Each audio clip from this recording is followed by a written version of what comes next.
Encore une fois, bonjour. Et bonjour aux téléspectateurs. Et j'ajoute, JSC la main dans la main, tout comme pour dire que c'est dans la main dans la main que nous allons construire ce pays. Partage des peines des LD au sein du cadre, nous dédramatisons tout. Ce qui se passe au sein des LD aujourd'hui participe de la démocratie. La seule chose à déplorer, c'est de constater simplement des gens qui se disent démocrates, mais qui refusent d'être démocrates. C'est-à-dire? Je vais vous le dire. Dès lors que vous mettez ensemble pour dire, élaborer les règles du jeu, dès lors que vous entendez pour mettre en place une commission, lorsque le résultat final tombe, tout le monde doit se plier. Et dans un parti politique, dans un groupe, je vais dire en général, en démocratie, la position de la majorité est la position du groupe. J'ai regretté un peu qu'un seul monsieur pense que parce que lui, il n'est pas d'accord, c'est fini. Et je pense que les autorités béninoises ne doivent pas accepter cette façon de faire. J'ai déploré la position de la Sénat dans cette affaire. Ils ne doivent pas accepter parce que nous avons bien dit la démocratie. Et la prise de décision en démocratie fait appel à l'opinion, à la position de la majorité. Vous savez, ils ont eu un peu de discussion, les gens qui disent « ce ne sera pas Éric Rouleté, sinon je ne donne pas mon parrainage. Si c'est Éric Rouleté, je ne donne pas mon parrainage. » Il y a des gens qui ont dit ça. Les autres qui disent le contraire. Si ce n'est pas lui, je ne donne pas. Donc, il y a deux camps. Il se trouve que quand vous faites l'analyse, dans les deux camps, il y a un camp qui est du sud et un camp qui est du nord. Mais c'est la nation qui compte. Le président du parti, en homme d'État, a veillé à ce que ces deux tendances soient écartées, certainement. En tout cas, s'il ne l'a pas fait, moi je suis content que l'un ne gagne pas sur l'autre. Puisque finalement, ça a quitté le sud, ça a quitté le nord pour être au centre. Et vous savez... Qui était le challenger de Éric Rouleté au nord? Il y en avait plusieurs. Hein? Quelques Il y noms? avait Noureni, il y Atchadé. avait M. Sounon, ils étaient quand même un peu nombreux. Vous savez qu'il y a eu 34 candidatures. Et au sud aussi, il y en a beaucoup. Hein? Donc, l'Assemblée ou l'organe qui a tranché, le Conseil national, a bien fait de se mettre au centre. À équidistance des deux. C'est une bonne chose. Ça, c'est une attitude de bon père. Maintenant qu'après ça, des gens jazz, c'est pas bien. Avant, on peut jazzer. C'est la démocratie. Ce n'est pas l'unanisme. On peut discuter. Même pendant la dictature, les conseils des ministres n'étaient pas faciles pour Kérékou. Hein? On discute. Maintenant, il faut trouver un compromis, un consensus. Je ne souhaite pas cependant que cela se passe comme ça s'est passé du temps de Rikiat Madougou. C'est-à-dire que maintenant, la plus haute autorité du parti doit pouvoir concilier les deux camps autour du choix du conseil. Vous parlez de Boni Yahi. Je vais parler de lui. Il doit pouvoir les appeler tous pour dire personne ne sera perdant. Qu'est-ce que vous donnez à celui-ci? Qu'est-ce que vous donnez à celui-là? Pour calmer le jeu. Pour que tout le monde participe à l'exercice du pouvoir. Je ne souhaite pas que ce grand parti-là ait des problèmes après la conquête du pouvoir. Ils ont été... Il faut déjà qu'ils participent déjà à la compétition. Soyez rassurés, ils iront. Ah bon? Ah oui, je ne vois pas par quel chemin on peut les empêcher. C'est vrai que depuis un certain temps, le président Patrice Talon a trouvé des artifices pour les troubler, pour empêcher leurs réunions, leurs meetings. Et ça vient ici, là, par là. Hein. Ça s'est soldé par l'affaire Sodino. Mais la rupture même avait pris beaucoup de dispositions pour que ça n'arrive pas. Rappelez-vous du dossier Soui. Ou du moins pour que ça n'arrive plus jamais. C'était Diogbenou qui était là. Aujourd'hui, on doit se rendre compte qu'il a mis une jurisprudence merveilleuse, même si, entre-temps, c'est pour se protéger. Aujourd'hui, ça doit le rattraper. Ça doit rattraper le camp de la rupture. Parce qu'il y a des mots forts dans cette jurisprudence-là. Quelques-uns? On dit que le parrainage est encadré. Ce n'est pas le député est libre, d'accord, mais c'est une liberté encadrée. Et on dit que l'affaire de parrainage, ça obéit aux règles internes du parti. Pour ce que j'ai suivi, il y a eu une commission, il y a eu une procédure complète. C'est mieux que quelqu'un qui est venu imposer et tout le monde a accepté. Il y a eu une procédure complète, une commission, des critères, et puis ensuite réunion des organes. Et c'est très bien. À partir de là, c'est l'affaire du parti. Ça ne peut pas être l'affaire de Sodino. Mais la loi ne dit pas que le parrain doit obligatoirement parrainer le candidat de son parti. Il peut s'abstenir. La loi n'a pas dit non plus qu'il peut s'abstenir. Et là, tout ce qui n'est pas interdit est autorisé. Et l'option de la majorité, c'est qu'il ne s'abstiendra pas. En plus, il a obéi à ça, en signant ensemble avec cette majorité-là le mandat qu'il donne au parti pour parrainer un duo.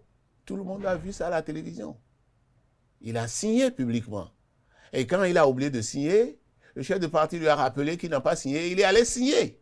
À partir de ce moment, c'est comme un chèque à blanc. Hein? C'est pas interdit. Est-ce que cet oubli-là a été une erreur par inadvertance ou stratégiquement politique? Je ne veux pas dire que c'est à dessein. Mais même si c'est à dessein, c'est bien que cela soit arrivé, puisqu'on a eu l'occasion de le rappeler à l'ordre et il y a eu l'occasion de s'exécuter. C'est un élément fort dans le dossier aujourd'hui. Donc, par rapport à tout ça, je ne sais pas par quelle alchimie on pourrait dire que les démocrates n'iront pas aux élections. Et si ça arrivait, vous savez, hein, la Constitution autorise la désobéissance, dans certains cas. Désobéissance comment? Désobéissance permet au peuple de désobéir lorsque la décision est manifestement illégale. Je ne veux pas dire qu'une cour constitutionnelle dirigée par un professeur de cette expérience et de ce niveau intellectuel va faire du n'importe quoi. Je ne veux pas dire ça. Donc vous avez foi en la Cour constitutionnelle. Confiance en la Cour. Jusqu'à preuve du contraire. Faisons leur confiance. Alors, Antoine Guédou, Vicetogbe, lorsque l'on écoute l'honorable député qu'on peut dire fondeur, si on peut le dire ici, il fait des revendications en lien à la gestion interne du parti politique. On a vu l'honorable Dancy également lui apporter son soutien. On a lu un peu la tribune ouverte adressée à Sodino par l'honorable député Éric Houndété. Est-ce que quelque part, il n'y a pas véritablement un brin de vérité dans ce qu'il revendique, dans ce qu'il dénonce? Je ne suis pas au sein des démocrates, je suis GSR. Je vais simplement apporter ma part de vérité. Oui. Lorsque vous êtes dans un groupe, tout le monde n'est jamais d'accord sur tout. On peut ne pas s'entendre. Mais on se rallie à l'opinion de la majorité. C'est ce que ces députés doivent savoir. Même si la majorité nous brime? Vous savez, en réalité, le président Patrice Talon attendait les démocrates sur le terrain de l'autoparrainage. Ils y ont échappé belle. Sinon, la situation sera plus compliquée aujourd'hui. On n'aura aucune raison de discuter. Aujourd'hui, c'est clair. Et le dispositif juridique qui est mis en place pour empêcher qu'une telle chose n'arrive n'est pas mis en place par l'opposition. Elle est bel et bien mise en place par la majorité. Et à partir de là, moi je suis clean. Voilà ce que je peux vous dire en bref sur cette situation. Donc, au cadre, quand nous faisons toutes ces analyses-là, bon, nous pensons que c'est quelque chose qui est logique, qui doit arriver comme ça, mais qu'après, ils finiront par s'entendre autour de l'essentiel. Je vais prier ceux qui se sortiront grandis de la décision de respecter l'opinion des minorités, de les appeler et d'échanger avec eux. Voilà un peu ce que je vais vous dire. Voilà, lorsque vous pensez qu'ils vont se comprendre et qu'on apprend que la police judiciaire convoque l'ancien président de la République, Thomas Boniaï, qui est président du Parti politique des démocrates, et le duo candidat Jude Lodjou et Renaud Agbodjo, est-ce que vous pensez que... La police judiciaire est dans son rôle. On lui a donné des instructions. Elle est en train de satisfaire, de donner droit à ce qu'on lui a demandé. Il y a une plainte. Encore que la loi lui permet de refuser. Vous savez, il y a une plainte. Est-ce que cette plainte-là a des raisons d'être? Le document sur lequel on s'appuie pour faire la plainte, c'est un document administratif. La matière sur laquelle on s'appuie pour faire la plainte, c'est un contentieux électoral. Et toutes ces deux choses-là échappent au juge des référés. Et il ne peut pas se prononcer sur le fond en matière administrative. Certains juristes disent le contraire. Pourquoi? Pourquoi? Vous les avez suivis, ces juristes qui estiment que c'est plutôt de la compétence de ce juge-là. Non, pas du tout. Pas du tout. Peut-être que nous n'avons pas étudié les mêmes droits, nous n'avons pas vécu les mêmes instructions, les mêmes expériences. Et même s'ils disent ça, c'est aussi sa compétence de se prononcer sur une matière exclusivement contentieuse qui relève de la Cour constitutionnelle. Non. Non. Le document incriminé, dès lors que c'est un document de la Sénat, une autorité administrative, c'est un document administratif qui échappe à l'appréciation du juge judiciaire. Vous comprenez? Et puis, ça là, ce n'est qu'un côté. Quand vous prenez même le contenu du document, qu'est-ce que le juge a dit? Il dit restituer à Sodjinou son parrainage. En cas de résistance, j'ordonnerai à la Sénat de l'annuler. Est-ce que Sodjinou est allé chercher le parrainage ou bien il faut courir derrière lui pour lui remettre? Et on a refusé? Où est la résistance? Qui peut justifier ce qui a été fait là? Alors, Antoine Guédou Vissi-Tobré, est-ce qu'au niveau du cadre de concertation de l'opposition, est-ce que vous avez mené des démarches pour rencontrer le député Michel Sodjinou? Sodjinou est introuvable. Introuvable comment? Il a fait une vidéo dans laquelle il a dit... Ses frères ont voulu le rencontrer. Oh, nous suivons le dossier. Ça n'a pas été possible. Qui sont ceux qui ont voulu le rencontrer? Je ne veux pas vous donner de nom, s'il vous plaît. Mais vous suivez les réseaux sociaux au moins. Vous avez suivi la conférence de presse de M. Hadi. Je connais les conditions dans lesquelles Hadi et Sodjinou ont été proposés sur la liste des RB, puisqu'on est allé aux législatives ensemble, des LD, aux législatives ensemble en 2023. Et ce que Hadi vient dire, c'est non seulement son frère, c'est son ami. Donc n'allons pas plus loin. Si lui n'a pas pu le rencontrer, si à un moment donné il lui a fermé la porte, ce n'est pas un pauvre du cadre de concertation qu'il va l'ouvrir. Et qu'est-ce qui peut l'amener du jour au lendemain à avoir cette attitude envers ses camarades, ses frères? Vous savez, il est le seul à savoir. Je ne veux apprécier ici, au fond, son comportement. Je dis simplement ce qui doit être en matière de démocratie, en matière de système partisan. C'est tout. Et vous n'avez personne vers qui vous pouvez vous pencher en dehors des acteurs politiques que vous connaissez pour entrer en contact avec lui? Vous savez, il faut dire que nous n'avions pas de contact avant tout ça.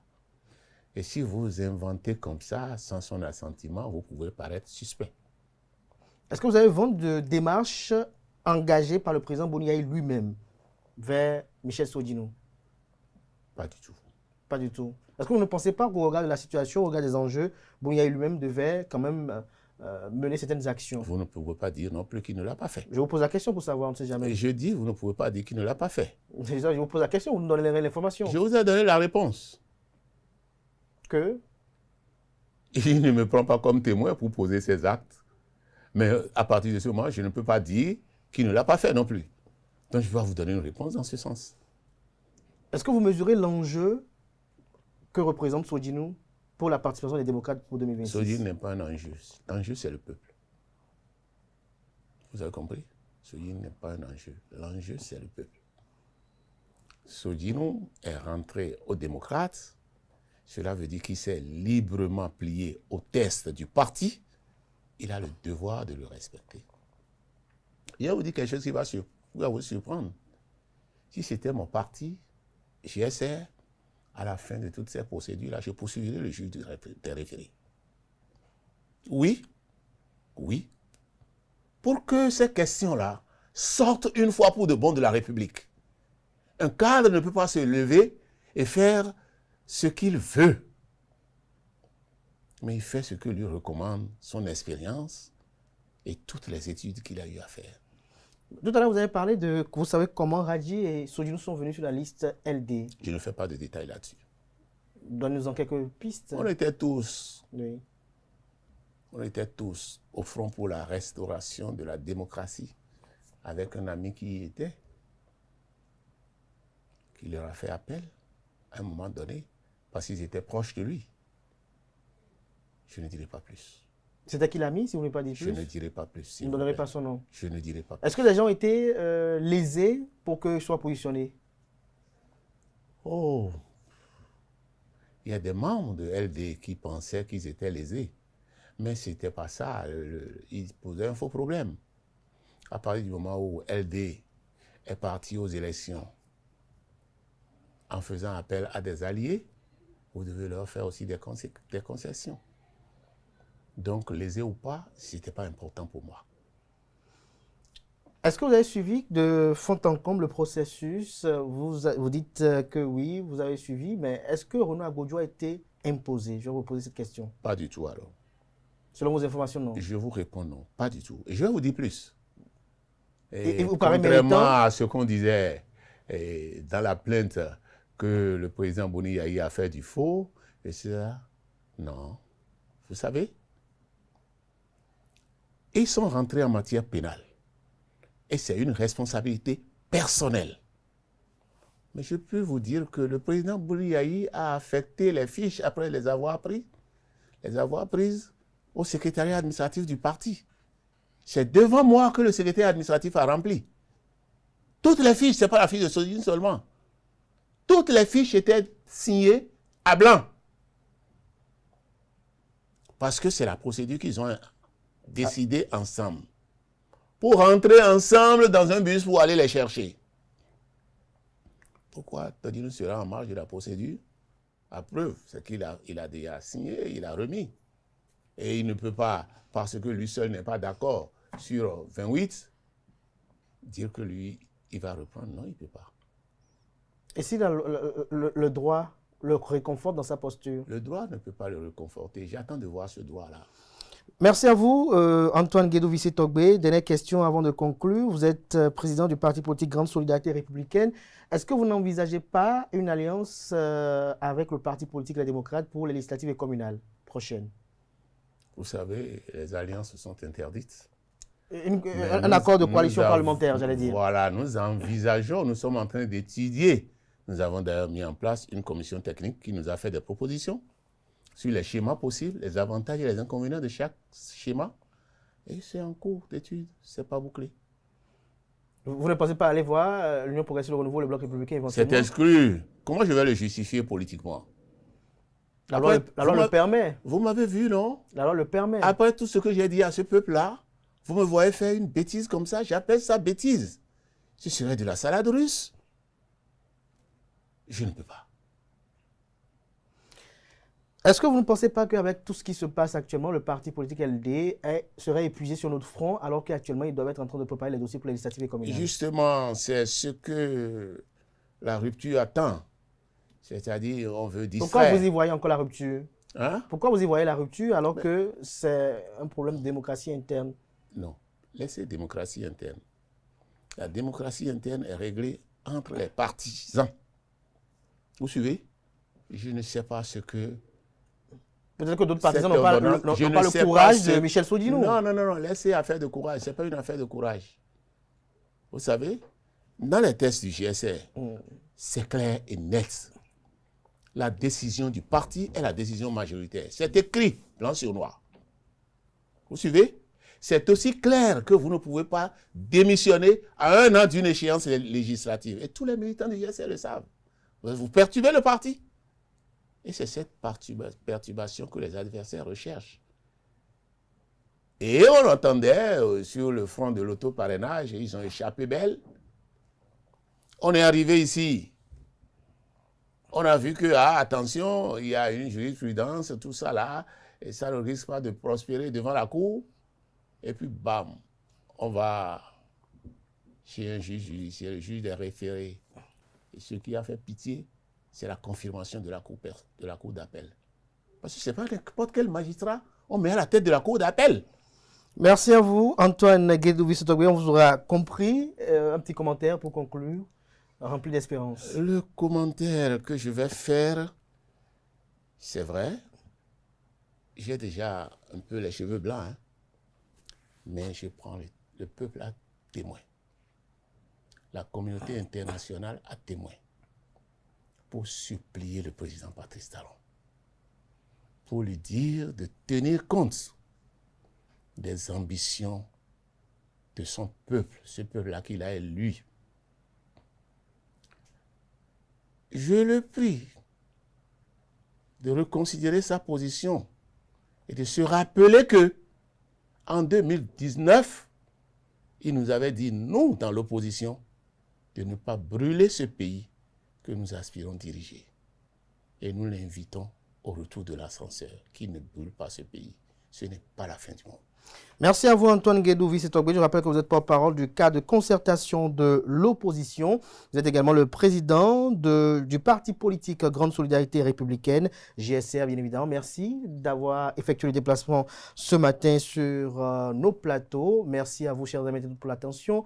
C'est la fin de l'invité matinal et de Free Matin de ce matin. Merci pour l'attention. Portez-vous bien. On se donne rendez-vous demain par la grâce et la volonté divine. Portez-vous bien.